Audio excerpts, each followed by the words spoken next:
Friends, hello, welcome back to the next episode of the After Hours Lounge. This is my last episode of 2020. I actually haven't recorded an episode in a couple of weeks, so I've been really excited about this one. Another reason I am really excited about this one is I have my very good friend, professional windsurfer, and all-round legend. If you've ever been to Vasiliki, or even if you're just a windsurfer in the UK in general, you will have heard of him. I am stoked to be joined by the Max Rowe. Max, thank you so much for coming on. You've actually Thanks for having me. Oh, mate, it's a pleasure. You've actually been on my list ever since I started this podcast. But I mean, we'll get into it later. But you've obviously just had a child at the beginning of this year, and we've timed it well, I think. Yeah. So I messaged you a couple of weeks ago, and I was like, "Look, I know it's been long enough now. Let's lay it down." So I'm really. You still might hear some screaming coming from the other room, but yeah, you'll have to mute her. You've had to soundproof the walls. But yeah, no, I've been really intrigued to talk to you. Actually, oddly enough, considering what a kind of passionate windsurfer I am, and that industry is very much where I've come from. I've not actually. I think Adam Sims, our mutual friend, he's the only other kind of windsurfer I've had on to talk about it. So one of the big reasons I wanted to get you on is to kind of talk about that. So obviously we know each other very well, but sort of introduce yourself to the listeners, who you are and what you do. Yeah, so pretty much started like my journey into windsurfing started back in England, where I've grown up in Colchester and Essex. My dad got me into it. I was always like skating and mountain biking when I was younger and stuff, and then actually, like, I always tell this story with how I got into it, because it was quite like a defining moment. But I had this option to go windsurfing with my dad or go mountain biking with my mates one day, and I was kind of getting into windsurfing, but it was more about like doing stuff with my mates still, and it was still a bit something my dad did. And I had this chance, and I went mountain biking with my mates and broke my leg quite badly, like proper fib foot at 90 degrees, and after that, we couldn't go on the holiday we wanted to that winter. So my dad was like, we're going on a windsurfing holiday. And we ended up going to Club Vass. And that was when I was like, I think I would have been like 16. So went for the first time then. And then that was kind of my intro. Like, that's when I really got like the bug of windsurfing and saw what freestyle windsurfing was all about. And kind of was quite tunnel vision from then on, really, that I wanted to pursue like a career in windsurfing. Yeah.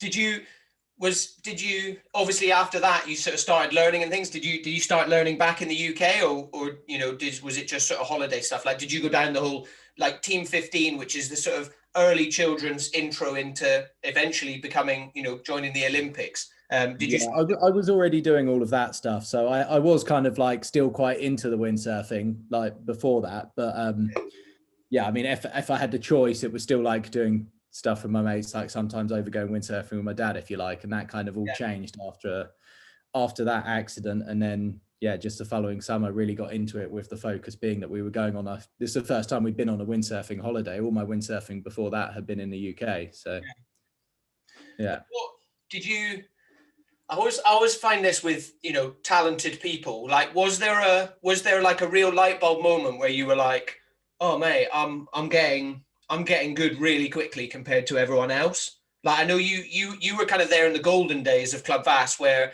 I think, did you start working there when you were 18? But was there a kind of moment, maybe I'm skipping 2 steps ahead, but was there a bit of a moment where you were like, oh, I'm getting quite good at this? There's definitely like a few years, so further down the line, because back then I was kind of still quite, when I first went to Club Vass, just quite basic level really. Yeah. But then, I did learn to Vulcan the year later on my flying fish course when I would have been 18. And then, my first season when I was 18 as well. And there was like a ridiculously high level there then. I mean, it was, you've got Bubble, like already a tour veteran on the PWA, Simon Hurry, who was like easily like Bubble's level as well, like not as successful in competition. And then you had to also, Colin, Marco. Yeah. Ollie, a lot of like really top sailors. So it's kind of quite, I don't know if I had like a light bulb moment where I was getting quite, felt like I was getting good, but the guys were like really encouraging me, and they took like a real interest. And obviously as I got better, they were, like they definitely did their part in like, yeah, it was like more encouragement from them as well. But I did have a moment, I met, maybe not a moment, but I kind of thought, wow, learning these moves, but you never know when it's going to stop, if you're going to hit a wall or anything. But I don't think I really like, yeah, I don't know. I was just, like I mentioned before, I kind of always had this tunnel vision, whereas that was what I wanted to do. So I didn't have a lot of doubts, or back then it was just like, yeah. Yeah, when you're younger, you don't have like the sort of, you don't have the history of like failure, I guess, when you're younger, do you? So you don't necessarily have that lack of confidence or second guessing yourself, or not even you know, with windsurfing, because it is, you know, an extreme sport, you don't have that self-preservation either of like, oh, I don't know if I want to learn that because it's a bit scary. You know, when you're kind of 19, you're like, no, I'm just going to go all into it. I think I've heard a story of, was it Colin or someone, they wouldn't let you come in until you'd landed a forward or something like that. They would literally. Yeah, I think it was, I'd done a few moves before the loop, and it was kind of time. That was Ollie, I think, shouting at me, calling me a fucking pussy, chasing me in the boat. Yeah, but good strong Clavas encouragement there, but it worked. It obviously works. Yeah, and I think it's when you're younger as well. It wasn't like make or break. Like I was just having fun, really. Yeah. Like at the end of the day, I was just doing seasons and learning new windsurf moves. Probably you put a lot less pressure on yourself when you're that age, because didn't need to be a career. It didn't need to be anything. It was just like having a laugh, and I wanted to travel and I wanted to go windsurfing, and yeah, it wasn't really like it wasn't really too big a deal, you know. So. And I guess like, yeah, at that time, or even, you know, for my kind of generation of sort of Club Vass as well, it's always produced like other than like a couple of the other guys like, you know, Adam Sims and stuff like that, it's always produced the kind of next sort of UK freestyle, you know, world tour talents, really, hasn't it? So I guess you having those guys, and then you being in all these amazing places, having, you know, Colin and especially I think you and Bubble were always the kind of, you were the two of that sort of generation, weren't you, that were going off and competing together. So when was your... Yeah, it was kind of like footsteps to follow, and it was always like someone had done it before, you know. So you were kind of joining in with. I was just joining in with what Bubble was doing, really. So yeah. And then what was the, you know, did you go, how did you kind of have to get a wild card for that first event? And then were you quite nervous for that after everything we sort of just said about you just enjoying it? Were you, when you eventually got into starting competing, were you like, oh, I better start taking this seriously? Or did you just sort of keep going, no, I'm just going to see how it goes? Yeah, I think first year, not a lot of pressure. So didn't really feel any of that then. Like, I got a wild card for the first event in Austria, and my first ever heat on the PWA was against Bubble. Oh, nice. Enough, and he beat me. Yeah. 5-7 weather, freezing cold, northerly winds in Poddersdorf. And but then my second, I can't remember, we had a few events. We had an event in Lanzarote that year as well, and already starting to feel less pressure. And then I had a bit of a breakthrough moment that year in Fuerteventura. I came 11th, which is still like one of the results I'd be the most proud of, because it wasn't a lot of pressure on me, and it just like, man, everything just happened. It was my first ever time there. Yeah. And it's definitely something I look back on, but that was with really little pressure then, you know, and not really taking it desperately seriously. I remember being in the Carper pretty late with Bubble and Adam Sims potentially as well. Maybe Simsy wasn't competing that year, but I had Davy Sheffers the next morning. So I kind of like almost in my head written it off, because there was all these like real superstar up and coming kids. I wasn't really like in the focus at all, and had quite a late night, but then managed to beat him the next morning early on, and had like a bit of a steam, like running through that double, did like 4 or 5 heats or something, and got up to like 9th, I think. So that year definitely not too much pressure or taking it too seriously. I think I always edged on the side of, like, looking back at it now, probably never really taking it as seriously as I could have done. But I know myself that I would have got demotivated with it as well if it wasn't that much fun. So I always try to keep like the fun element in it. But I definitely felt like more pressure with it in the later years, and certain events as well, because we always seem to go back to the same tour stop. So we'd have this routine of being in like Austria, Fuerteventura, Sil as pretty much the pattern. But I mean, back then it was a little bit more diverse, and we had some really exciting years mixed in then as well, where we ended up in the Caribbean and in Vietnam, and events in France, and indoor events in Poland and stuff. But but yeah, the events where I'd like compete a lot, like in Austria, I ended up like, yeah, really struggling there with like the anxiety when you never know when it's going to be windy. Like in Fuerteventura, you can wake up and you're going to sail a heat that morning. Whereas, and it's a completely different ball game in Austria when there's a lot of distractions there anyway, because it is a bit of a party event. Yeah. So you've always like tipping the for trying to find a balance there between enjoying yourself and being prepared for the competition, and then the fact that it kind of just felt like it could get windy at any moment, and having a few close calls. So I always used to get like feel a lot of pressure in Austria, or just like anxiety. It was just a bit tough really. And also in Silt was a lot harder because it was like multi-disciplined event. So you never know. You wake up one morning, like I'd often sleep in the van in the car park. It's pretty cold. You wake up and you know it's howling when you're sleeping in the van. Yeah. And you go down and you just wake up every time it's windy and you're thinking, right, we're going to be competing, and you never know, like, oh, we're doing slalom, we're doing wave, are we going to run the women first? And so those events would play harder in my mind, where it wasn't kind of like set that we're just doing a freestyle competition and that's what we're going to do. But overall, I definitely saw more like the fun side of it. It's funny, like when we were having that chat before, you said it seemed like maybe I was more like one of the professional guys, but in my mind, I was definitely more one of the guys that was having a lot of fun with it.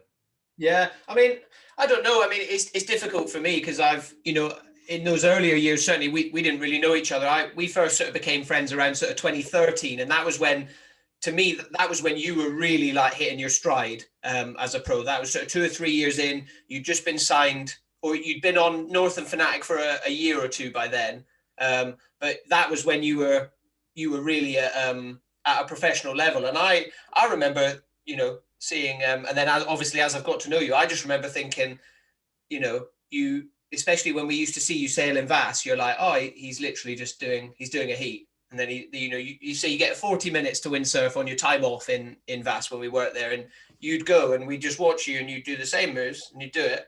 And this is not, saying anything bad, but you do that and then you do it again and then you do it again and then you do it again. And then you'd go to Fuerteventura or any of these events and we'd watch you and we're like, oh, he's just done what he did before, Yeah. So you could always, I guess, maybe you've always had that switch side rather than, other athletes that maybe do kind of, take it full serious. And I remember you telling stories of, guys going to bed at, 6 o'clock and right, I've got to get a full night's sleep and all this. But if anything, I think that makes you more stressed and more anxious because you just, like you said, you just put so much pressure on yourself.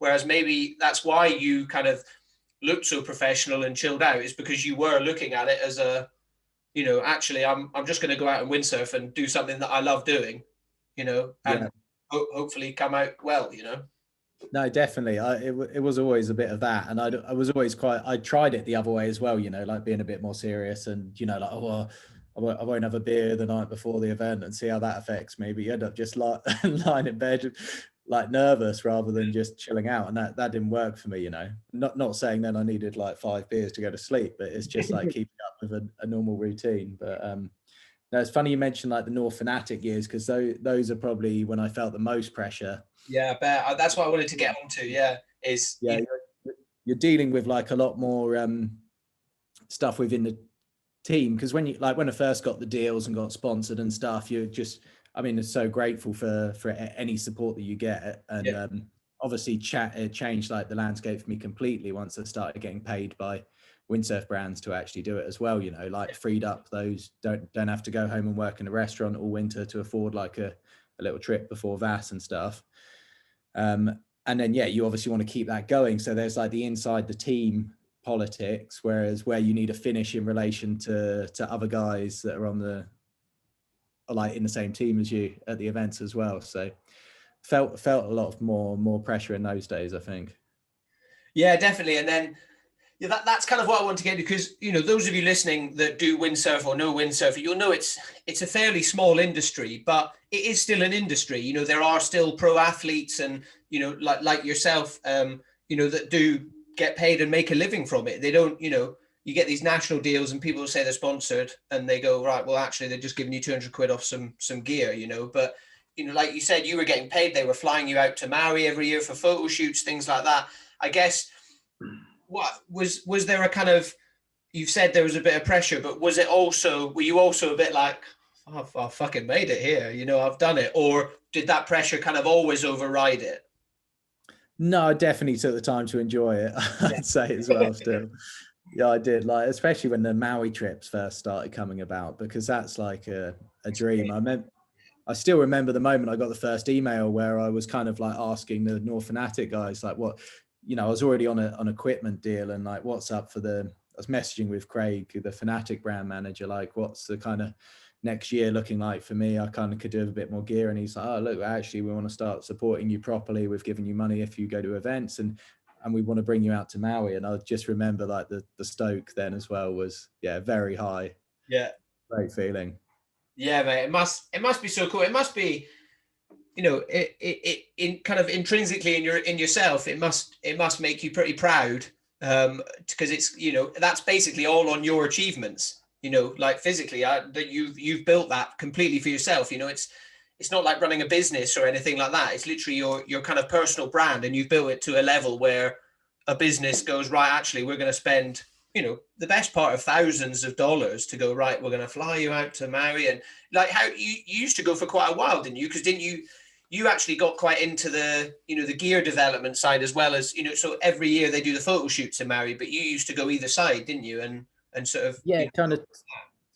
Yeah, started off like the first opportunity I got to go, I was like, you get a set amount for the trip. It's not going to cover 6 weeks in Maui, but it will cover your flights and some car rental. But I was kind of like, yeah, of course, tied it in with the opportunity to go there for a bit longer. And it was such a good shout to do it, because it did give me the opportunity to meet Kai Hopf, the North Sail designer, and yeah, get to know him a little bit. And then we it was when like North were first developing the freestyle, like a proper freestyle sail as well. yeah. You know, like before that, Goito was a bit frustrated with what he had, and he was there in Maui as well, and he was yeah, obviously he knows what he wants, but there was a bit of a communication gap there between him and Kai, who was also not especially a great communicator.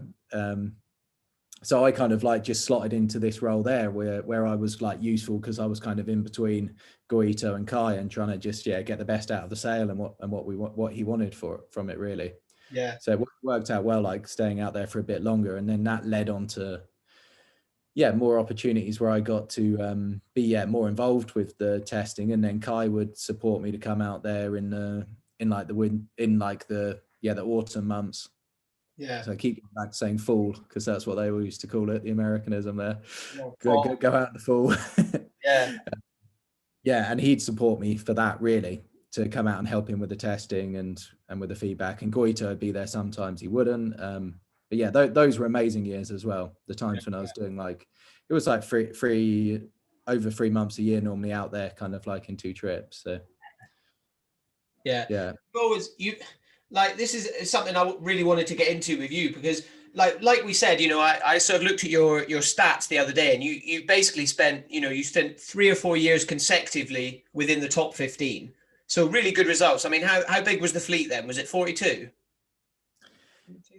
Yeah, it's always been around 42, but like over the course of the year, you mainly only have like 30 people that would attend every event, you know, so would have a fair ranking. Like a lot of the years when you've only got 3 events, every result stands, or as soon as you've got 4, you get a discard. Yeah. But yeah, it's still like 30 plus guys. Yeah. So I mean, you spent, you know, you were like 11th, sort of 14th, 15th, that kind of thing. So, but you never quite got into that kind of real sort of world title contention, top 5 sort of thing. But from me looking at it, you always seem to attract kind of outside industry sponsors, which is quite a rare thing in windsurfing. But you were sponsored by the Cat phones for a little while. I think you were sponsored by like a sort of skincare brand for a while. I think there was a couple of others, but I can't sort of pull them out of my hat. But and even then within the industry as well, you were always, you know, you got a lot of magazine covers, you got a lot of media coverage. You know, I said you kind of commentated some of the events when you weren't competing yourself. You know, was that something that you always kind of wanted to do as well? Like, did you kind of have in your mind, like, I'd quite like to be, I know everyone, you know, wants to be famous, but did you kind of want to be that kind of poster boy, or did it just fall into it? I mean, it sounds like you've got a very open mind, and, you know, with the opportunities in Maui and things, but was that a kind of deliberate thing? I guess it was all like working towards like, you know, you do start to treat it more like a job, even though I was having a lot of fun with it. And you want to like put yourself out there and put yourself into situations and networking and stuff. And a lot of that stuff came about very naturally. I definitely went down the route of like putting my proposals into bigger brands and stuff and that, but actually a lot of the stuff that came out was just through being involved, you know, and then commentating in the booth, because if you feel like you get knocked out of an event and you've got North Fanatic paying for you to be there and paying for you to do the tour that year, that you can at least offer a little bit extra as well from doing the commentary. So it's just about trying to give yourself like, you know, like another element rather than just the competing side, really. Yeah. I mean, like you said, I never really cracked the top 10, although I had a couple of results up, like at the tail end of the top 10. Yeah. But yeah, it's funny thinking. I think I perhaps enjoyed the victories too much on the way, that I'd then kind of be content where I got to my standard kind of setting. I don't really know it's interesting now, like being in a position to kind of almost like look back on it. But yeah, I definitely feel like I enjoyed the little victories, like because you're winning a heat in the windsurfing format, you know, you're like head on head with someone else. So you've got that each one that you win and you jumping up a place is a victory. It's not kind of like you go out and you do a display and then you're marked accordingly, you know. So you do get the reward of like winning. And but for me, yeah, maybe I enjoyed the getting to my kind of benchmark too much, that I then kind of take my eye off the ball or not really push it enough to beat kind of the guys at the next level, really. But I think all of that stuff and the which led to like more support from out the industry was just from like, you know, just being motivated to kind of get myself out there. I don't know if it's about being famous or but it was kind of just trying to get the best, and so I could carry on getting those kind of deals just so I could make it last as long as possible, really. I think that's it. You know, any kind of and something I've realized, you know, I remember we always thought, oh, it's windsurfing and, you know, it's a small industry. But actually, you look at pretty much any pro sport or any, you know, pro athletes within a sport, there's the roof isn't very high. You know, it can literally end like this, whether it's injury or, you know, just the next guy coming through and just being a lot better than you know.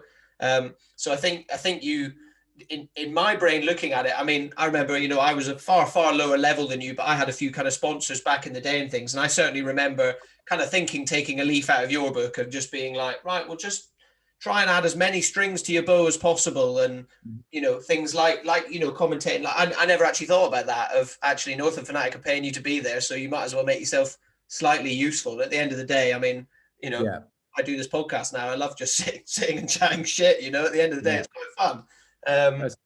It was a lot of fun, and you know, at the end of the day, you know, the guys also in the office at Boardsmore are sitting there watching the event as well, you know, and who are they listening to talking about it? And then you're on their mind, you know. And I did have a lot of fun in the commentary booth. I've had the pleasure of doing a bit with Ben Profit as well, which was amazing. Me and Bubble covered quite a few events,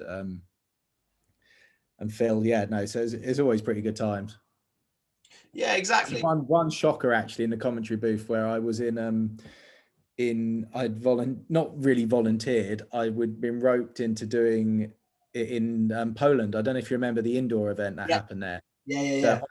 I didn't qualify for the main event because it was so hard to go switch in time to do something, and I'm not that good on like starboard tack, especially not being propelled by a fan in a swimming pool, it turns out. So I couldn't land anything on starboard. Like, had a few good runs, nearly qualified with what I did on port. So I didn't qualify for the main event, and you're in like the Polish, in like the national stadium where they hosted like the European football competition. You know, it's a massive venue, and I got asked if I would assist the Polish commentator in there, and it was such like, you're in this like room, like a studio room up on the top of the stadium, like you can't hear the fans, you can't hear the windsurfing or anything, and you're like looking down at it on like a really funny angle. And this guy was so awkward and weird, and I really like, I ended up, it was really hard to like get excited about what was happening. And I took so much grief from like, I remember Ricardo the next day like, oh, you could have got a little bit like more excited about that back loop that I went for, man. Like when he was watching like the replays and stuff, and it turned into like this fiasco where it even got like slated in the PWA like AGM meeting at the end of the year, like how bad the commentary was. I wasn't like the main focus of it, but I was just like this tag along for the event. So that was the only time I really wished I hadn't done it. Yeah, it's a pretty weird situation to be in, though, I guess, being, so far away from your normal like habitat of an event, being in a Yeah, stadium. If anyone's not seen indoor windsurfing, type it into YouTube. It's pretty cool, but it's yeah, pretty weird as well. it is. It was more, yeah. And this guy I was with, he didn't have a clue about windsurfing and was like really enthusiastic at the wrong moments. It was just like completely threw me. There's probably some funny snippets online somewhere. Yeah, mate, I'll have to go back and I don't remember. I don't I'm remember. glad you haven't seen it, to be honest, or heard about Thought I was gonna ream you out on this. And then what's it kind of like for you sort of looking back on it now? I mean, I don't know, obviously, as I said, you've got a baby girl now, and potentially your kind of situation has changed. I mean, we'll get into that later, but are you kind of planning? And they've changed the format as well. I don't know what they're going to do after this year, because obviously there's not been a tour, but what's it kind of like? I mean, you had a very, very big sort of sponsorship change in 2016.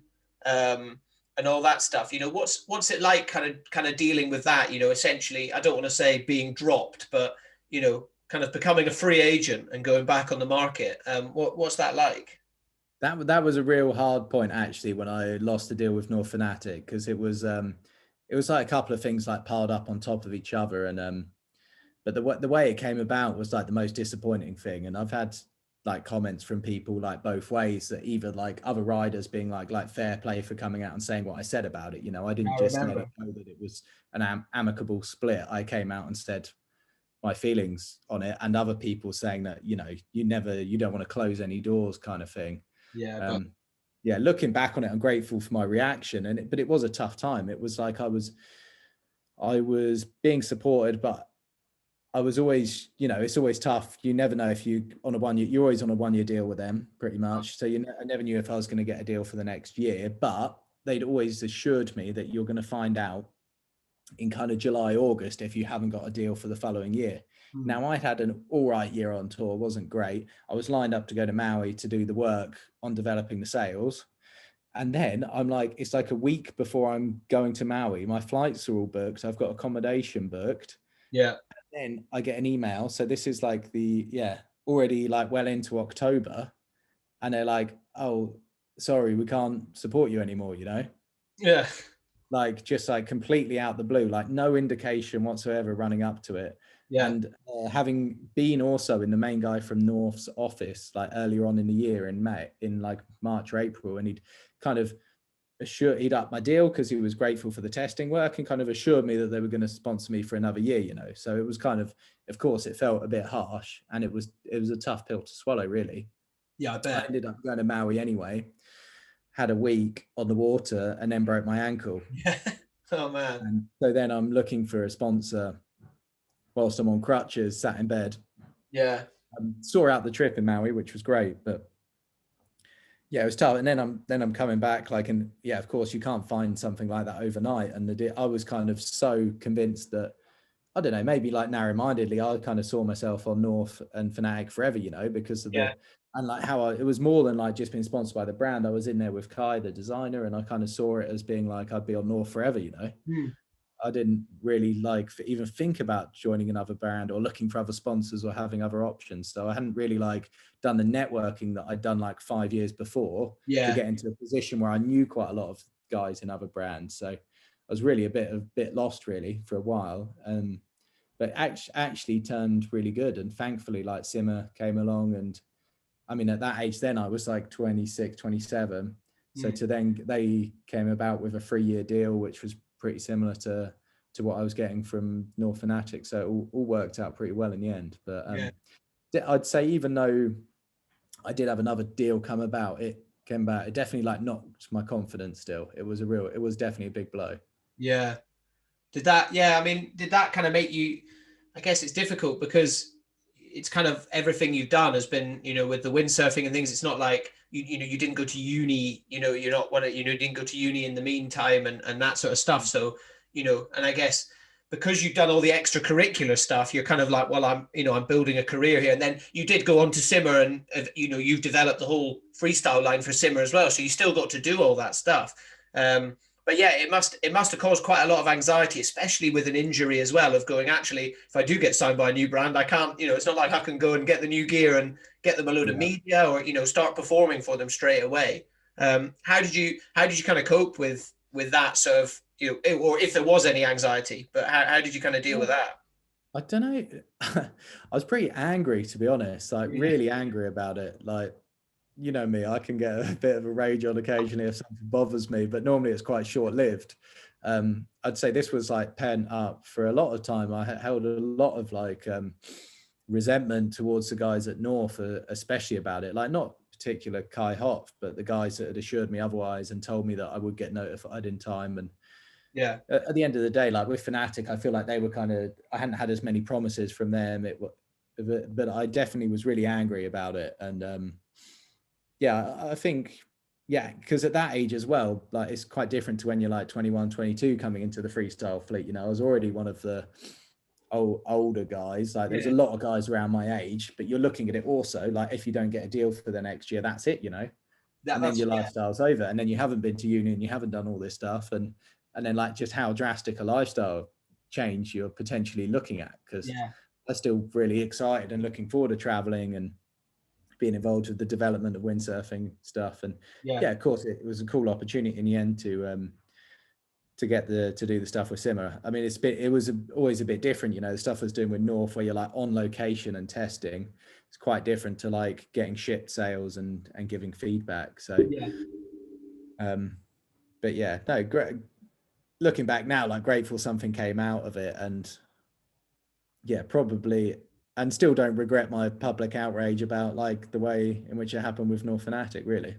No, I mean, I remember reading it. I think we were in Cape Town when you put it out, and I remember reading it, and we were all like, that all seems very reasonable. And I think there is a lack of that, and it would be interesting to talk to kind of other windsurfers, especially in terms of windsurfing. Freestyle is definitely the smallest discipline and the one with the least amount of support. So I can imagine it's something that's always frustrated me, is that everyone always toes the line so much because they're so worried about losing their livelihood. So I remember all of us thinking it was pretty refreshing for you to be like, actually, no, fuck you, without saying fuck you, if you know what I mean. Well, don't worry. From the emails I got from the guys at North, they definitely took it as a fuck you. So it got the message across. What was it? Can you give me an exclusive? What was the deal? Were they threatening to sue or something? No, nothing like that. Just message from the guy at the time at North, who I hadn't dealt with for that long there. I had a really good relationship with the other team boss, but this guy had been there for a year, and just like, sorry how I feel like a victim and all of this stuff. And I didn't even bother replying to him because I didn't think I needed to, really. Like the fact that he'd come out and emailed me like that again afterwards just proved my point about the whole situation, really. Because there was no understanding from their side in his email anyway. But then actually I did hear from the guys that I knew within the Fnatic team at the time that they had actually spoke about, well, look, how do we avoid making people feel like this again? That's good. Good. There is a little bit of a culture of like, actually, maybe we did sort of mess up a little bit, because it's difficult. It's so easy for a brand. And I mean, maybe this doesn't necessarily apply to windsurfing as much because it's a smaller sport, but it must be so easy for a brand to be like, yeah, cut him. We've got to get rid of him. We've got to think about budget. But I guess, this is maybe a bit of a naive thing to say, but they don't realize, it's literally your livelihood. It's literally your job, your whole plan for the next 12 months. I find it mad that they did that only 1 year. That's so insecure, isn't it? It must be so nerve wracking, especially in terms of competing. I definitely wouldn't be able to handle it. Maybe it's good that I'm not that good at windsurfing. I think I'd absolutely crumble. It must be really, really nerve wracking. But I mean, and especially for you to experience that, considering the amount of, kind of professionalism you put into it. And I see a lot of the content or whatever, interesting to get your thoughts on kind of how social media is playing a role now in sort of being a pro athlete as well. I mean, it's, I listen to the WSL podcast. They talk about it a lot and all this of, is it as good as it used to be, where, before it was all about magazines and kind of longer form, videos and stuff. Like I remember in 2012 or something like that, before we knew each other and your kind of 5-minute video from Brazil coming out, and it was like, it like broke the windsurf internet. You know, it was like a full on sort of production, you know, of like 5 minutes. Was it Josh Wilmot that made it? Black Cloud. Yeah. Um, you know, and you don't necessarily see that as much anymore. Like people just put out kind of 15-20 second sort of clips on sort of Instagram things. Do you think that's helping kind of riders, you know, keep themselves relevant, or do you think the old way was better? It's a tricky one because it's kind of like two sides to it, because within the windsurfing and specifically the freestyle, you know, they're supporting freestylers as well, because they see that, yeah, they're a good image for the brand and it looks radical. But a lot of what they have to do like has to relate to sales. So from like a business point of view, you see it like they're not selling that much freestyle kit. Wow. These brands like North and Fnac at the time are owned by bigger companies, you know, and guys sitting around a desk in an office knowing, well, you're making this much money, you know, you've sold this much kit, like look at your outgoings here with the team and stuff, you're going to have to cut some marketing costs, you know. So they've definitely, like all the windsurf teams, I think, have really like trimmed the fat, if you like, like that period really of like the last 5 years. There's much smaller teams from all of the brands, you know. I wasn't the only one to get cut at that point. And it's really hard to, I think, with the freestyle, when they can't like see, like there's not that many people into it, they're not selling loads of freestyle boards, it's hard to justify. Now, even if you can keep like your personal brand alive through social media, that doesn't still resonate with if a windsurfing brand's not selling many freestyle board products, why they're going to be the ones to sponsor you. So then you're in this awkward position where who is going to sponsor you, you know, like even though you've got a good following on Instagram, like you still need to be selling something for someone pretty much to get the support. And you're still at a level where you're not really like, you know, those pro surfers at the WSL with hundreds of thousands of followers. Windsurfing's still quite niche, so your follower base doesn't really look that high. But no, it's rare, to be honest. It's rare for windsurfers to have over 10K, in my opinion. Yeah, it is really, isn't it? Because it's a bit of a niche. I mean, guys do, but but I mean, only your real kind of top 5 like wave sailors to me. And then there's a few other guys that have kind of found their little kind of niches within a niche, if you will. You know, there's like Bows, for example, Bows Muller, who he's really jumped on like the foiling and the new wing foiling sport, and he's developed his own niche. And then there's that Italian wave sailor who is just all about positive vibes as well. I find it a little bit overwhelming. There's too many emojis. But you know, he's found it's more like influencer style, isn't it? Almost a little bit what Federico. That's a good way of saying it. Like a wild personality who is just it's so great. There's things like Instagram about, so everyone can just appreciate the best of Bowles, really, isn't there? I mean, I've got so much time for the guy. He always to this day. I mean, you know, Bowles is easily one of the best windsurfers in the world. And I remember in Cape Town when we went out there, and obviously we'd hang out with you, and we'd all go to the lake, and you basically got the whole top 10 sailing in one place. And I always remember Bowles being, you know, other than yourself, Bowles being easily up there with probably the friendliest of them all, and probably the one with, you know, the most famous one, but maybe not results wise, but easily the most recognizable face. And he was always the friendliest. Even last year in Fuerta, I haven't seen him for a couple of years, and he sees me on the beach. He's walking down for his heat, and he's like, "Sunday, what?" He's like, "What the fuck are you doing here?" You know? Yeah. You know, he's a real nice guy. I had a really cool opportunity earlier this year, actually. I went to Switzerland to commentate for Yakla Positive Vibes. And I got to go. So Bowles was at the event, and Levi Sivers, obviously like someone who'd grown up like watching windsurf and legend of the sport. So I was doing like behind the scenes coverage, and Yakla had invited Bowles and Levi out, and I had the opportunity to like hang out with those guys, go snowboarding with them, and like Bowles was doing mad stuff like with the sail attached to his board, and really cool weekend with those guys. That was pretty cool. Yeah, it must be so cool to, especially, you know, for you, because you kind of came into windsurfing, like all things considered, you came into windsurfing really late, didn't you? You know, starting at kind of 16. You asked most of the other guys that were probably competing with you, they all probably started when they were 6 years old. And there's all that, you know, there's the beautiful story of their dad putting them on a board when they were 5 years old, and you know, taking them out in this. So it's pretty amazing that you've kind of done what you've done in such a short time. Yeah, it's a funny one. I was always told that as well when I was like 16, 17, and we were like had aspirations to, like looking at the guys competing. All the other younger guys with us were like, oh, you're never going to get as good as those guys Yeah. because they've been doing it since they're like 5 or 6 years old, and you kind of also took that as a given as well sometimes at that age.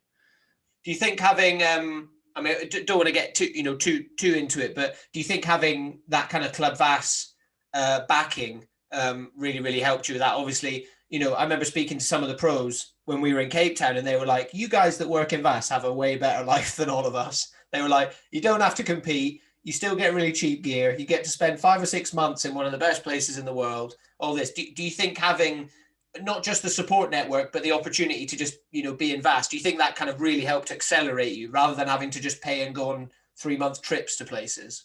Definitely, because I think it's easy to get like distracted, if you're only like we were in a windsurfing mecca in its own right, if you like. So you're kind of, it's all about windsurfing all the time. Whereas if you're back in, like normal life and the people you meet every day today, not everyone knows about windsurfing. So you're not like in the bubble, and it's easy. You see a lot of guys like fall out of it, like very talented sailors start competing and then kind of like dwindle off and do other stuff. And because you get other opportunities, it kind of keeps the focus pretty much windsurfing orientated, doesn't it, all the time out there? Yeah, definitely. I mean, it's literally the air that people breathe in VAS. It's what makes it such a magical place. If anyone hasn't been to VAS, then regardless of whether you windsurf or not, I highly recommend that you go. So, kind of wanting to move on a little bit. So it was Cape Town 2016. We were there when you go to Cape Town for the winter. So we were there 2016, 2017. And I remember you came up to me, I can't remember where we were, and you were like, "Oi, Sandy, I've got this weird lump on my stomach, feel it." And I was like, "What?" And you were like, "Poke this." You were like, "It feels like a tennis ball, doesn't it?" And I remember poking it, and I was like, "I've got no idea what that is, Max. I really don't know what that is." But I remember we were like, you didn't seem very concerned about it at the time. But no, it's funny, like looking back, it's almost like embarrassing that I was a bit so blasé about it. But very blasé about it. But it was, I was being blasé about it to you guys and just letting you guys know about it, I guess, because it was on my mind a lot. Yeah. But I had like scans in the UK and like checks and seen a doctor and stuff, and I'd been reassured that it was nothing. I mean, the scan I had that year before I went to Cape Town, the guy told me that it was my stomach muscles, and I was like, but it's not my stomach muscles. Like the first time I noticed it was after the summer in VAS. I'd been down to Cornwall and I'd been surfing, and I'm lying on my board and I could feel something connecting with my board. I don't know, inside my stomach. It's hard. Not many people hopefully would have experienced that, but it was like, yeah, you could feel something inside. I could feel something under my stomach muscles connecting with the board that was almost like throwing me off balance, when I'm lying on my front. And that got me like poking around and like, oh, actually, hang on, there's quite like a very round, but like quite significant lump. And I saw a doctor that was like, yeah, that it does feel like some kind of abscess tumor first came about then. Oh, mate, that must have been... I already had Cape Town booked, so I rushed to get a ultrasound, was what they were prepared to do. At that point, rushed to get it done. It was in some dodgy car park in Clacton that just because it was the only appointment I could get. I think they were doing ultrasounds for pregnant women, and I managed to sneak in an appointment. And the guy was just threw it off like, "No, it's just your stomach muscles. I assure you, don't worry." Yeah, I'm like, great, Cape Town it is, but in the back of my mind, I probably knew that there was something more serious going on, more pressing. And then I remember you being chilled about it, but if I try and say that I thought more about it at the time, then I'd be absolutely lying. I definitely didn't. But looking back on it now, do you think you were kind of saying that to almost kind of will it, like, saying it for yourself to be like, no, it's fine. Like, I can't imagine, your partner, your baby mama, Valerie, I can't imagine Valerie was, I'm sure she wanted you to get it checked out and get it fixed and stuff. Do you feel like you were putting a bit of a front up kind of for the boys, a little bit of like, oi, Yeah, definitely. She was definitely on me to get it checked out, but I'd kind of done the ultrasound, and it was also the news you want to hear, you want to know that it's nothing. And especially when you got 3 months in Cape Town booked. That well, then it's included that. Yeah. So I definitely took it as the news I wanted to hear anyway, but really, I think deep down, yeah, I don't know. I was just kind of wanted people to know about it really, because it was like on my mind. Yeah. And yeah, she was definitely like, oh, it's not normal. But he also doing it as like, has anyone else got anything like that? Or is that? Yeah. Is this weird? Is this just me? Or yeah. Yeah, But no, then, I felt quite fine the whole time, really. I mean, looking back, I think I was like fatiguing easier, and you know, just to like bring on the story a bit more, because it turned out like that winter that I then did a trip to Maui after Cape Town, Mhm. but I had a doctor's appointment in between, and also like pushed again, like, you know, what is it? And I saw a different doctor, and the guy felt around. He's like, I can't really feel anything. I'm like, what do you mean? It's there. And he's like, I wouldn't worry about it if you were. I was like, look, I'm pretty concerned about it. So I managed to push to get an appointment with a like a surgeon in the yeah. UK. And then but in the meantime, I went to Maui for a month or something. Yeah. Yeah. And there I was getting pretty worried about it. I was drinking all this kombucha, this fermented tea out there, thinking it was some like intestinal, like just blockage or Yeah. Yeah. something. I was drinking shit tons of coconut water and whatever else I could get. Trying to flush your system out. Yeah. Yeah. Apple cider vinegar, Oh. whatever I could. But knew it was pretty bad there, and I was probably feeling quite tired. And like looking back now, I'd also started eating quite light foods as well. I wasn't really eating heavy stuff. Yeah. Got home, saw the surgeon, who also poked around and said he really didn't think it was much, and he thought it was more of a physio related issue. All right. So now it's already like the spring, and I'm in Austria at a competition in Neusiedler, say this time. The first time it was there instead of Poddersdorf, and there's this physio that I'd known who'd done some work on my ankle before, and there was a bit of downtime one day. Went to see him just because they said, oh, it's physio related. He felt it, and he was like, oh, it's a shame I don't have my ultrasound scanner with me, but bear with me. I want to take you to like the radiologist's unit in the town. I was like, okay. And I kind of phoned Valerie and was like, look, this guy, I don't know how serious he thinks it is, but he wants to take me to his radiologist place. Obviously, she's Austrian, so she's wanted to kind of come along and be involved and Yeah. hear what I had to say. And I was in this place about 10 minutes later. I mean, and 5 minutes later after that, they've got the ultrasound out, and they're pretty much telling me already then that I've got quite a significant sized tumor somewhere in my abdomen. And I mean, I was almost grateful, looking back now, so grateful to get the news there, because it was like 5 minutes later and I'm in a CT scanner. Like if I was in the UK, I don't think I would have like had that quick a turnaround. Yeah. And of course, when you get the news you've got a tumor, you don't really like need moments to dwell on it to like find out how serious it is. It was already pretty serious, pretty quick. So they got me in a CT scanner to see like where it was attached to. Yeah. On what other organs were effective, and that was probably the scariest like half an hour of the whole thing actually. But waiting. Yeah, wait, and it was only half an hour. You know, people in that position often don't have half an hour. You know, you get told that and you have to wait for scan results and get referred for your next appointment or whatever. So quickly after that they could already tell me that yes, I had like a really big tumor. It was like at the time they were saying like 10 centimeters. Oh. And it was it's attached to the tissue that connects your intestine to the rest of your body in the mesentery tissue.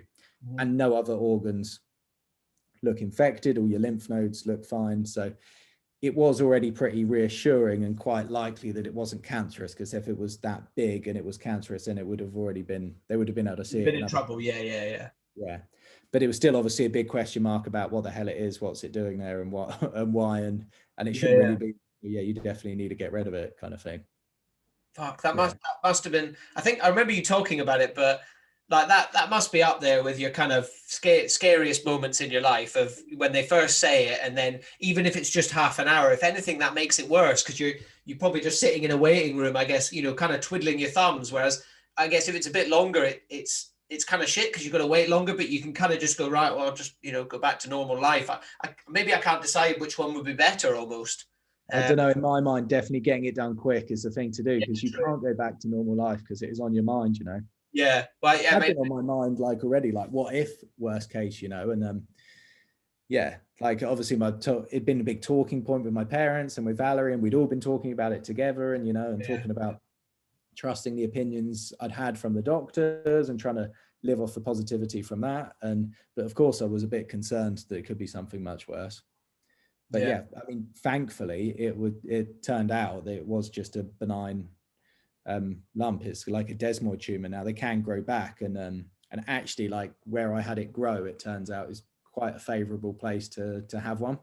So it can grow like inside the muscles of your stomach wall and stuff, and then it's really miserable, and people end up still on like having chemotherapy and radiology to treat them, because it spreads so thinly. Like once it's in the muscle, it spread quite a lot, and people have like the whole stomach muscles like down one side removed to try and get rid of it, and still have to have chemo and radiology. So I was really fortunate where it was quite an easy snip to cut it out. But yeah, there was a bit of drama, of course, getting to that point with having it all cut out, and decided to stay in Austria after the care I'd got then, and was thankful that I managed to get it done on the European like health system at the time, because they deemed it to be something that needed to be removed, you know.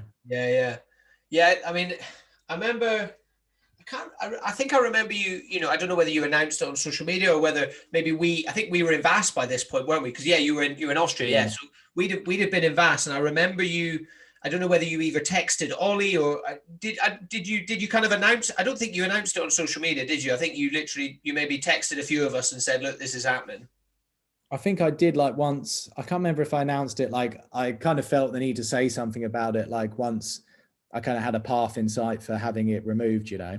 Yeah. And I knew that it was quite unlikely that it was cancerous and all of that. Yeah, I did announce it, but I definitely spoke to guys like Ollie beforehand. I mean, it must have been, you know, even obviously in terms of a prognosis, or, you know, whatever you call it, that's about as good as it gets given your situation. You know, it's not cancerous, it's fine, but it must have still been pretty terrifying knowing, right, I'm going to have to get this thing taken out of me. And I mean, all I remember is you arriving in Vass in, I'll say late June or something like that. You know, you turned up quite late that season. And I remember you arrived and you looked like a completely different human to the person I'm looking at right now in the camera. You must have been, I can't remember what you said, but you were so skinny and you were so pale, and you had this huge, I mean, this is not me being mean, but you had a huge scar up your chest. I mean, or on your kind of stomach and things. I mean, I mean, it's something so, I mean, thankfully it's something so far removed from my reality. So, I mean, what was that like? I mean, why did all that happen? Why did you lose all that weight and things? Was it just the sort of trauma of it, or could you not eat for a while? I could. So I couldn't eat, because when they took it out, it ended up being like, I think it was like 17.5 centimeters, and it weighed nearly a kilo. So it was a mega lump, and like entangled in the small intestine, which thankfully you have a lot of, but it was so entangled that they couldn't just take it out. They had to take out like 50 centimeters of the small intestine as well. Right. So yeah, couldn't eat for days afterwards, although I was so hungry. They said it was a good sign, but I was almost like prepared to steal a banana off the guy next to me when he fell asleep, you know, like that kind of hungry. But yeah, and then I just, you know, I couldn't lift anything with heavier than 5 kilos for 6 weeks with a scar like that. So it was pretty intrusive surgery, and they actually took out my gallbladder at the same time as well, because I had a small polyp in there. So for that, they had to like lever up really hard and like go under the ribs. To get it. So it was quite intrusive, and I don't know if I've ever shown you the pictures. No, you haven't. Oh, maybe you have when we'd had a few beers, but I don't remember seeing them. But yeah, like this cage fit, like my ribs were in agony for even months afterwards. Yeah, that I was fine again, you know, and you realise, because it's all like locked onto your rib cage and like levering you open from there. So it was a big surgery still. It was a big deal, and they still like tell you can't be too relaxed about it not being cancerous until they actually do a biopsy and get the results. And they didn't want to do a biopsy whilst it was still in there, in case it then caused it to burst or spread around, or so I was still waiting for the results of that, and really just bed bound, you know, like just lying in bed for 6 weeks. So yeah, I dropped like 10 kilos, I think it was. I was pretty gaunt, wasn't I? Oh mate, it was crazy. I remember, because I was eating my lunch. I was at the famous Vasiliki staff table, and I was at the staff table eating lunch, and I saw Valerie first, and I was like, oh, Max is here. And then I was like, that must be the driver or something. I was like, where, you know, where is he? But yeah, I mean, it was crazy, but it was, you know, again, it's one of those things. It's great with hindsight. I mean, how did you feel kind of weird after that? Like, were you a bit self-conscious of the way you looked and things like that, or were you just, was there kind of more of a different perspective of actually I'm just fucking stoked to be here? Yeah, definitely not self-conscious really at all. I mean, it was more just it's like events like that just do bring you, sometimes it's a shame you need something like that to kind of like bring you back down to earth and realize how like fucking grateful you should just be for like every day, you know. And it was definitely like one of those moments where you just like, well, actually everything's pretty fucking sweet, isn't it? Like couldn't care less really about having a scar or not being able to windsurf or doing whatever, you know. It was all it took something like that, but it was just it was good I think of it like looking back like afterwards, like good times really. I mean, there was a bit of a scare, like, so that summer whilst I was still in VAS, there's a bit of a question mark, like why you have that type of tumor. It can be related to this condition where you have a lot of polyps in your colon.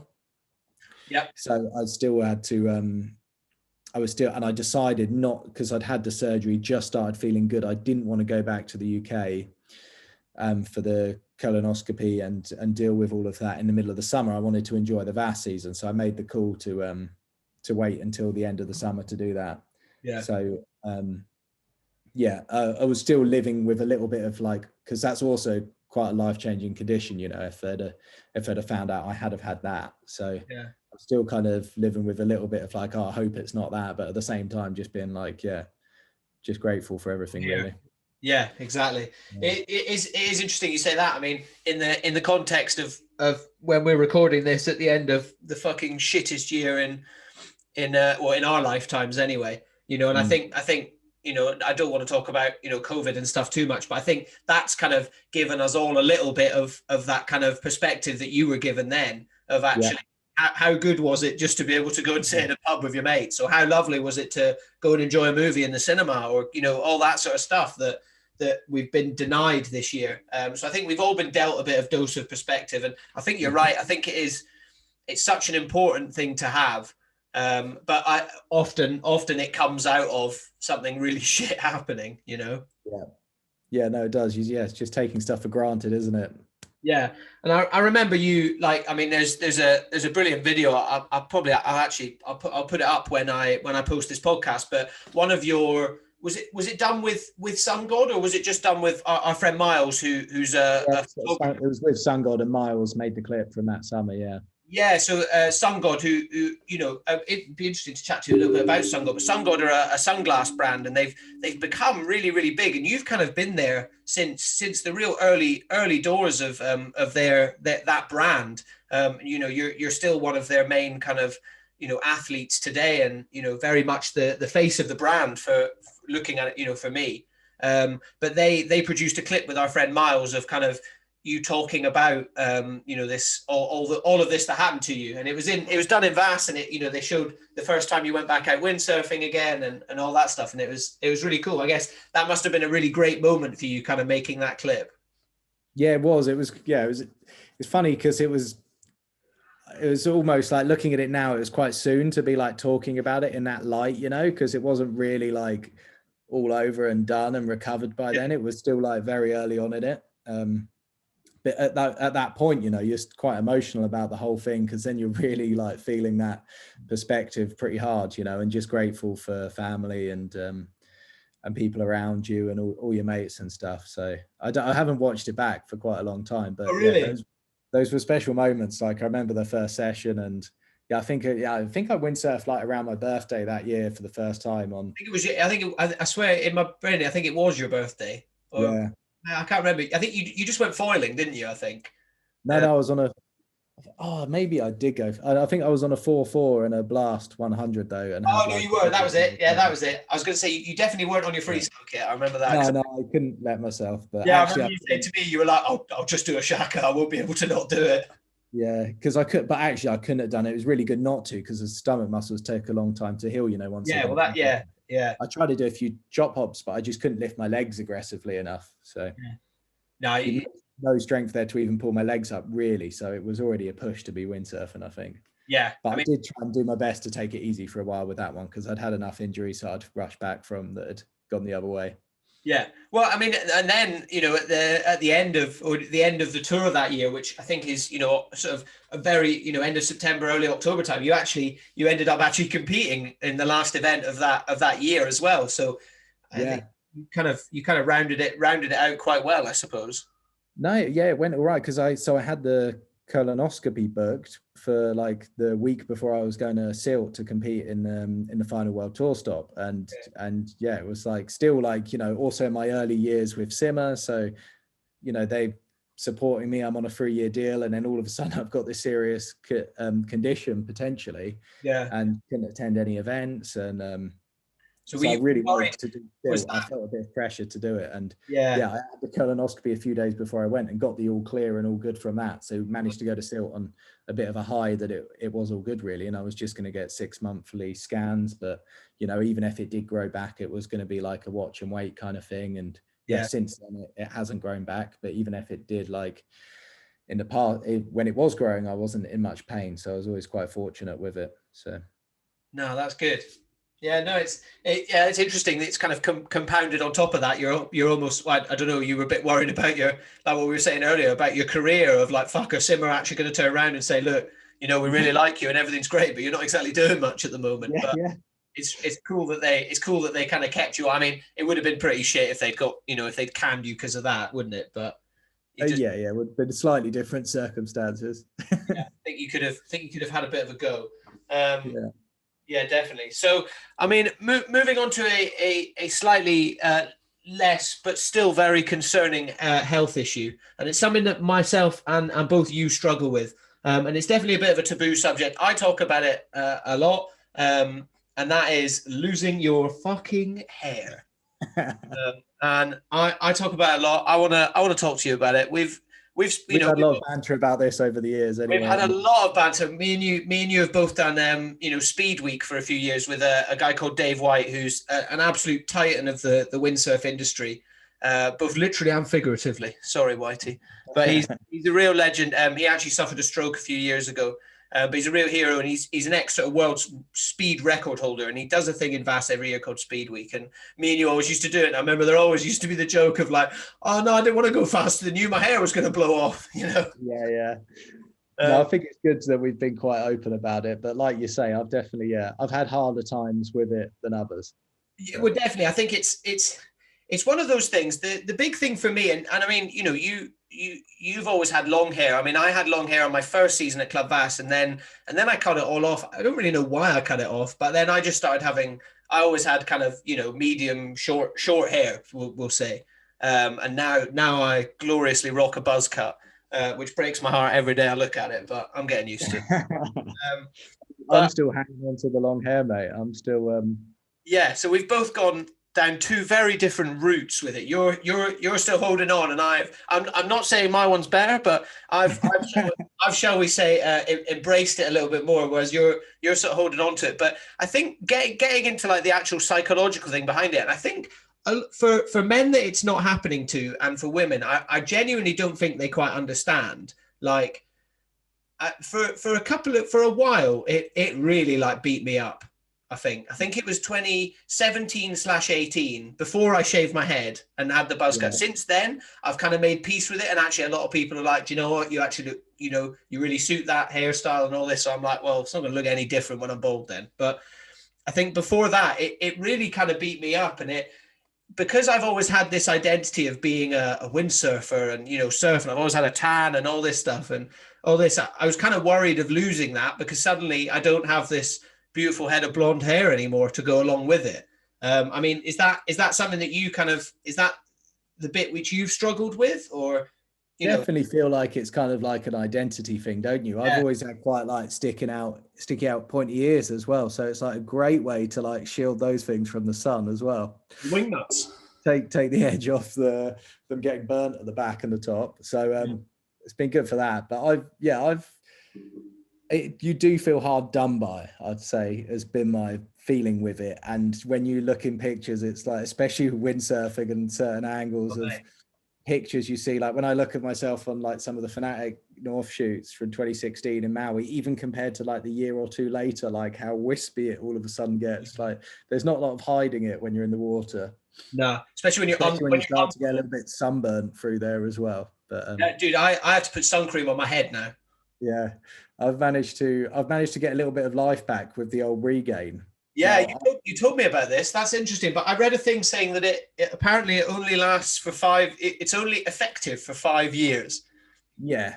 Well, I'm a year in, so I'm all right. But I'm not like doing it religiously, but I kind of let Valerie, my girlfriend, as my gauge on this, is that because I've proposed, like, right, I'm ready to go short hair, chop it all off. And she's been the one like, no, it's not that bad yet. You can hang on to it. So maybe I will look back in the future and go, ask her what the hell she was going on about. But I still think I've got just enough to blag it with my new little tufts that I'm getting from the regain spray in there. I mean, it's, it's one of those things, and it's funny. I remember in like 2015, 2016, I was looking at my hair and I was like, oh, it's really, really bad. Oh no. And then I look at it now and I'm like, I literally had a full head of hair. Yeah. And then I was this weekend just gone. I was on the South Coast. I was with our friend James Hoare, and we were windsurfing together and stuff. And I saw James, and I was just chatting to James about it all and all this. And James was like, if I looked at you, I wouldn't even think you were losing your hair. I just think you had really short hair. Yeah. I think a lot of it is definitely in our brains rather than, and I think once you're losing your hair, you notice it way more in other people as well. Like I watch films now that I watched when I was a kid, and I look at them and I'm like, oh, he's bald. He's bald. I'm like, oh, I want to see him again, see how much hair he's got. And you've been watching a lot of Jason Statham movies, have you? Well, yeah, I've just finished 5 seasons of Ballers, and pretty much everyone in it is bald, and they're also really cool. So I'm like, oh, maybe I'll be all right. But I think what's funny is that we always had like people to chat about it with as well, like me, you, and Pip famously as well, our mate, who's also balding quite seriously on the back of his head. So we always had like he's got the worst deal there. I think that's the worst one, is having the helicopter landing pad on the back of your head. Like me and you are very similar. I think we're just general thinning, which is kind of good. Like, you can kind of hide that. Thankfully, like Sun God are very happy with pictures of me wearing a cap and sunny, so it's worked out all right for that deal. Yeah, exactly. Your modeling career is still going. But I mean, did that you when I was saying we were joking on Speed Week, that was the year before you had this kind of cancer scare and the tumor and stuff. That was 2017. You had your tumor scare. And this is maybe getting a bit deep, and maybe you didn't necessarily think about it, but did the perspective of that happening make you kind of think, oh, do you know what? If I do lose my hair, it probably doesn't actually matter that much, Yeah, 100%. Like that kind of thing is a good reminder. Like you can still feel hard done by about it occasionally, I think. But yeah, for sure. I hate it when people are like, when people come along and oh well, you're hungry. Well, there's people starving in Africa, and it's like, what relevance does that have to what I'm trying to do now? Just because I'm not suffering as badly as someone else doesn't mean I can't be suffering. I think that kind of attitude really fucking pisses me off. But I guess when it's both of those things that have happened to you personally, it's interesting. I'm very fortunate so far. I've not had any, personal kind of health crisis. Well, I had a bit of a bad time mentally, but that's why I'm here doing this podcast. But physically, that's not happened. Other than the fact that I'm losing my hair, I feel like I've done quite well so far. But also because I'm so tall, people can't see the top of my head. You see, so yeah. And you look good in a cap as well, mate. So that's it, mate. Yeah, exactly. As long as you've got nice hats. This is the thing. I spent 40 quid on this hat, but you got a nice hat. People don't mind, mate. People don't mind. Yeah. No, I think if you're to anyone out there who is starting to lose their hair, just don't worry about it. There's plenty of good looking bald men out there, and especially me and you've now got a baby mama. I've got a long-term girlfriend, and I remember Heidi at the very beginning when we were chatting and stuff before we were together. She was like, "Oh, I really fancy bald men," so I was like, "Oh, I think I'll be all right then." Yeah.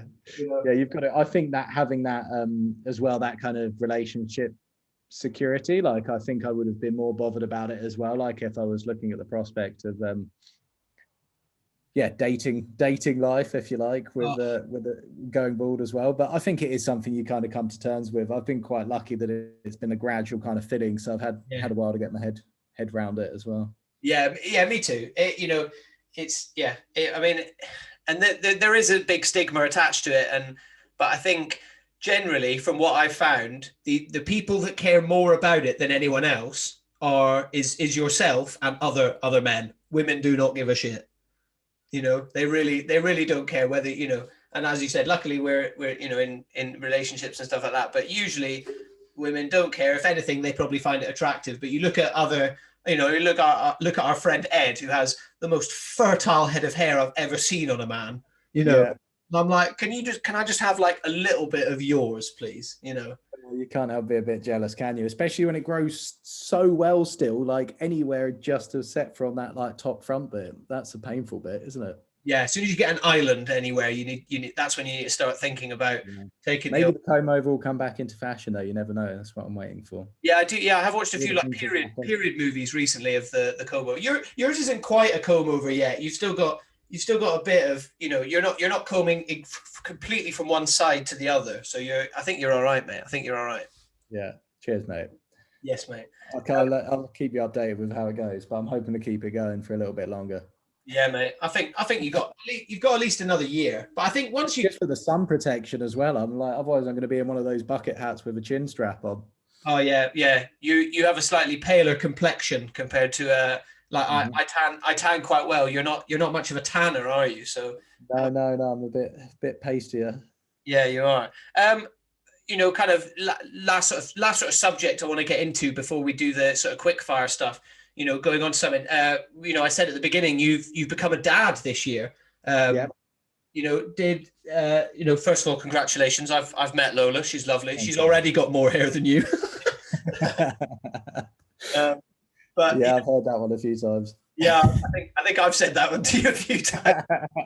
But I mean, how I'm really interested to chat to you about this because I didn't really get a chance to talk to you when we were in VAS because obviously, social distancing and all that stuff. I know Valerie was being quite careful with Lola, with all of us flying out and back and all that stuff. So I didn't really get to talk to you a lot about it. And you were very busy. But for you coming from that kind of seasonaire, professional, water sports athlete, kind of that carefree traveling lifestyle. What was it like when you first found out you were having a kid? Compared to now when you've actually got a kid, what is that like? It was crazy kind of whirlwind really, because it wasn't I mean, I'm not going to say, I mean, we both obviously done biology lessons at school, but I'm not going to say we'd like absolutely planned it that we were going to have decided that we were going to have a baby. So it did come as a bit of a surprise, even though right. we knew what we were doing. Yeah. If you know what I mean. But then, yeah, obviously then it gets serious quite quickly because there's so many considerations straight away, and then you kind of, your head goes into gear with thinking about all the stuff that you're going to need, that you need to sort out, like how it's going to affect your lifestyle. And we were always quite keen from the beginning that we weren't going to let it change our, what we enjoy doing and being able to travel and stuff. And now actually with the year that's just happened, we haven't really had a chance, except for going to Greece for the summer, because that's effectively where we live in the summers. Except for the traveling there, we haven't really been able to maintain the lifestyle that we wanted to. In a way, she came around at a great time. It was just before lockdown got really serious, so you're still allowed in the hospitals and stuff. A few weeks after she was born, the partners in Austria were only allowed to be there for the birth, and then they had to leave. That was it. There was really strict guidelines in place. So it came at quite a good time. And my family just managed to make it over to see her before the lockdowns kicked in as well. So we obviously got that out of the way. That would have been really tough to swallow if they couldn't have met her early on. And then, having her through that period, it was great because we had the perfect distraction, really. Yeah, it must have been. Yeah, I remember saying that to you. I said it must have felt, because you sent me a picture of when she was born and stuff, and I think it was just before lockdown happened here. But then I said in VAS, it must have literally been absolutely ideal of right, neither of us are working, we're both everyone's stuck at home, and I guess it's probably one of those things that you'll you'll look back on all throughout, you know, your life and Lola's life now, and be like, how nice was that when she was born, that we both got to just spend all this time with her. And even, you know, throughout the summer, like I know, you know, Vass was very busy, but there was still less going on, and you know, there wasn't as much, you know, there was no parties in the evening and all that. So you maybe you didn't feel that like disconnect from everyone else, because it wasn't like, oh, we better leave the party early, because those parties weren't even happening. No, it definitely worked in our favor that way. That is for sure. I mean, it was a bit of a jump to, like, obviously the route to Vass wasn't as normal as it could have been, and we were, you know, we couldn't, we were committed to driving. We couldn't go via Italy, so we had to drive the long way through Croatia, Serbia, Bulgaria. Oh damn! To Greece that way, which was like 3 full-on days of driving. So it was already then, we were like, you know, you're weighing up beforehand, like, can you do that journey with a baby? She's only, what was she? She would have been like 3 months old at the time. But really, we were like, you know, these are the kind of, that's what we want to do. That's our life. We're going to do it. I remember I was chatting about it recently. There's one moment where we're like feeding her. We're in some service station on the outskirts of Belgrade, and you're questioning if you're a good parent or not. Yeah. But actually, like, really grateful that we of course did it, and just to trying to carry on living our lives, but with her about. But of course, it's a change of pace, and instantly, even in those first few months, it is very, very full on having a young baby to look after, and the sense of responsibility that you feel, and all of that. But yeah, of course, incredible memories that you're just creating all the time. Yeah. So I guess is it kind of, you know, already you had such a huge like perspective shift 3 years ago with the cancer scare. I mean, this must have, you know, everyone says it completely changes, you know, who you are and what your outlook is. I mean, would you say that's true? Like, do you look at life definitely in a kind of bit of a different way now? Or I know you said you want to keep living that lifestyle that you already had. But do you kind of look at, you know, certain things differently now that you're like, well, actually, you know, I've got this human to look after? Probably too soon to say, I think. Like, I don't know if I do. I mean, you've definitely got more on your plate all the time. So you always got this extra, like, you know, you struggle for those moments to like switch off and sit down, watch something, you know, like that time. So you're definitely like more alert and going through stuff. I wouldn't say I look at anything like too differently, still like to do exactly the same things, and similar aspirations as before. But I mean, it's kind of like, one factor with it is you're looking at, in 5 years, she's going to need to go to school. Yeah. So you've actually got like a bit of a structure. Yeah, clock ticking. Yeah. Through, like, where are you going to then base yourself? You know, we've been fortunate enough that we've just been able to drop in and out of our parents the last year. So we haven't, which has allowed us to travel when we're not in Greece, you know, and that gets a little bit more tricky when you've got a baby with you, and just like, also you appreciate a bit more of your own space. So you're kind of looking at your lifestyle, like, do you need to then commit to having a base somewhere? Yeah, of course she's going to need to go to school in 5 years anyway, so where do we want to do that? You know, like, are we going to do that in Austria? Are we going to do that in England? Are we going to do that in Greece? Like, all questions that need to like come out at some point before then. So I'm definitely looking at it as well, though, like a bit of a clock, like, right, we can still travel and do whatever we want in the winter, where can we go? And now we're looking at it like, right, we don't have a base, we're still set up to travel, but we can't really go anywhere, and we're a little bit stuck, you know. I mean, I'm sure we'll still be able to get away somewhere this winter, but it wasn't quite what we envisaged. You know, we would have liked to have been in Cape Town now this time of year, and something like that. I guess it's so difficult to really judge what it's going to be like, because the world's so kind of upside down at the moment anyway, isn't it?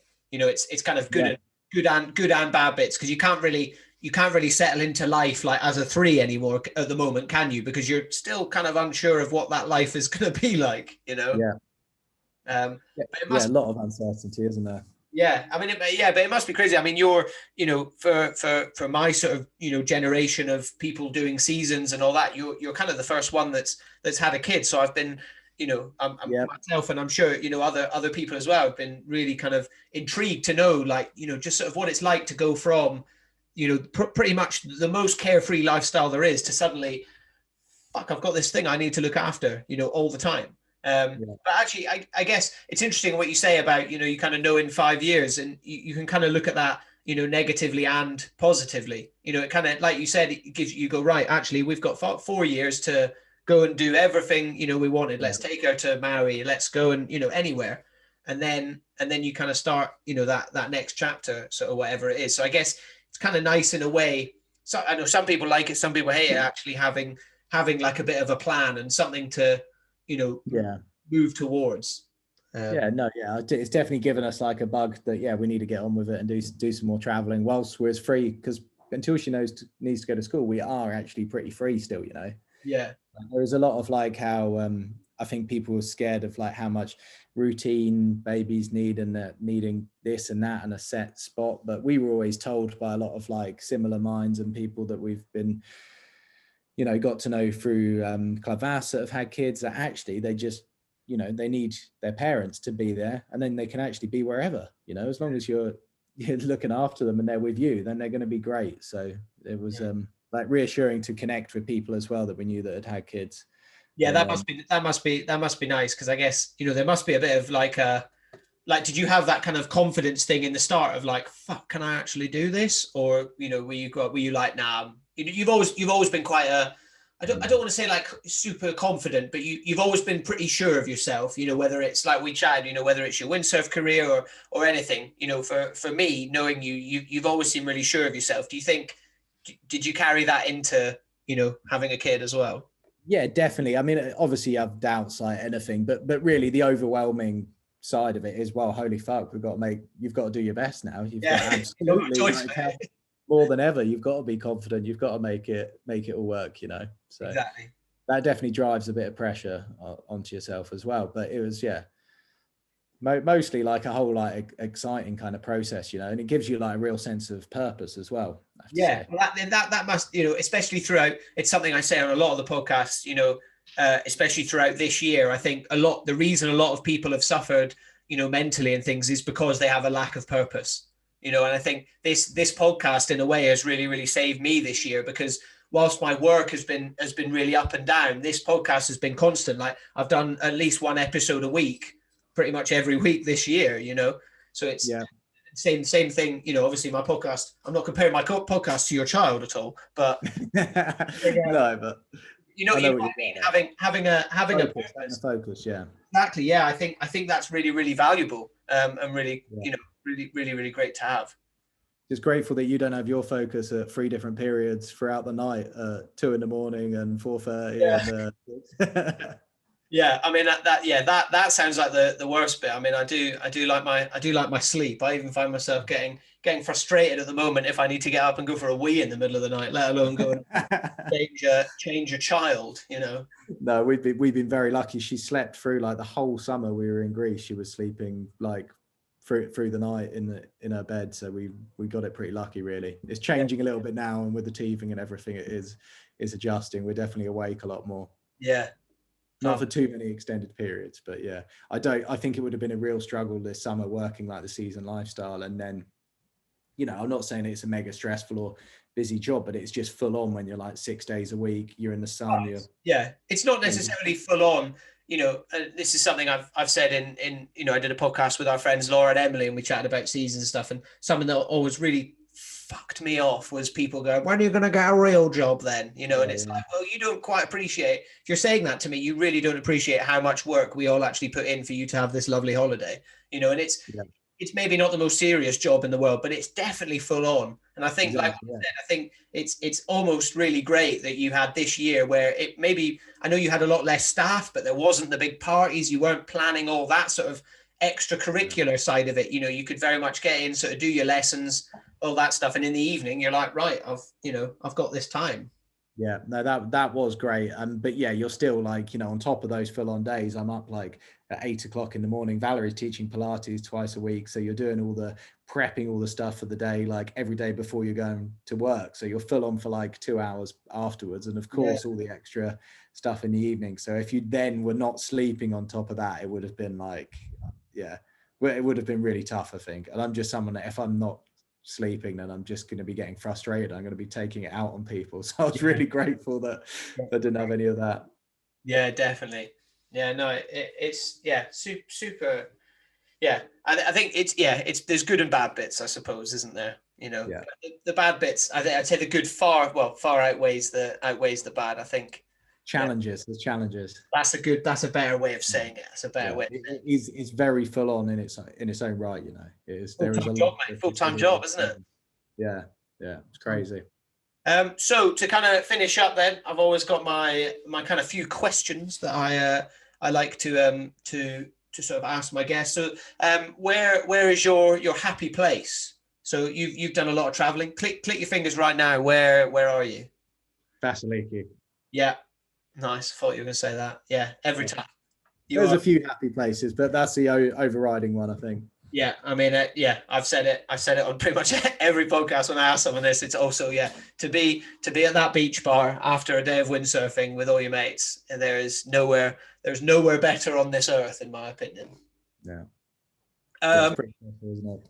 I mean, this is a question. Usually, everyone's got some good answers to this, but as we've just discussed, you've been fairly busy over the last year. But during lockdown, I'm just going to do the usual spiel, and then we can talk about it. But during lockdown, we've all had a lot more sort of time on our hands, so we've all been watching a lot more kind of TV and movies and things. I guess for you, other than watching, Dora the Explorer and Paw Patrol, have you been watching anything good, or is it literally you just been caught up with looking after Lola?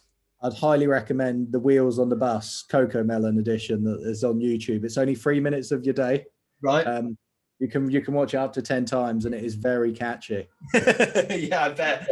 We were very grateful in September, October, once the season did wind down a bit and we're in Vass. We watched a few seasons. I think we watched the new season of You. That was my favourite so far. Oh yeah, I watched that this year, and that's it's a pretty mental TV show, isn't it? It is, isn't it? We haven't managed many though, so I'm definitely not got good suggestions on that front. No, that's fine, mate. You've been busy. Something that you will have good suggestions on. I know that you also like a beer. You like a little sip of the amber nectar. Hit me with some recommendations. I was saying at the beginning, big huge thanks to our friend Ollie, Mr. Ollie Scott, who is the general manager at Club Vass. He sent me a mixed crate of Camden beers. So while we've been having this, I've had the Weeknight Any Day Lager, which is very new. It's very light. It's a bit like a Castle Light. Is it? How strong is it? 3%, mate. 3%. Yeah. Weeknight. But what beers have you been drinking? Obviously, you spend a lot of time in Austria as well, so you've probably got some good stuff. Actually, I'd say my favourite beer at the moment is hands down from Austria. The local Salzburg beer is Stiegel, the gold brow, and they're actually quite like environmentally focused, so they're not like shipping worldwide really. A lot of the production that they do seems to be in like refillable bottles. So you buy your crate and you pay a deposit on the bottles. They do cans and stuff as well, but it's amazing like how it's not really available even outside of Austria. I don't think I've ever seen it, but it is really, if you're ever in Austria and they're snowboarding, the Stiegel is top notch. Nice. It has been good to get back to the Brewdog beers as well. I'm actually drinking now. I've got one I haven't drunk until the other day, with Hazy Jane, which is an IPA. I love the punks, so this was a nice little mix up on that. Big fan of them. Yeah, I like a Brewdog. I sent the guys at Brewdog and Camden an email about sponsoring this podcast. So if you're listening, can you please send me some beers? That would be very nice. All this talking is very thirsty work. I bet it is. But yeah, cool. All right then, guys. That was my final episode of 2020. Thank you so much, Max, for coming on. Thank you for talking about all those things. I mean, it's been a hell of a journey for you. But I'm very, very much looking forward to seeing you in 3D at some point next year. Very good to catch up, and thank you for having me on. And going to really look forward to back listening to some of the ones I've missed and catching up with the ones that you're going to do new in the new year. So keep up the good work, mate. So those of you out there listening, thank you so much. I wouldn't be here without you. If you are a fan, if you enjoy it, please like, please share, please subscribe, leave me a review on Apple Podcasts. You can also go to the link in my Instagram bio at the After Hours Lounge. You can donate to the podcast as well. That keeps me doing this podcast. It's a lot of work, but I'm really, really enjoying it. I'm very much in it for the outcome, not the income, but income always helps. But thank you very much, guys. I'm going to be taking a couple of weeks off and going and spending Christmas with my mum. I hope you guys have a good, safe, happy, healthy Christmas and New Year, and I will see you in January. Thank you very much, guys, and see you for the next one.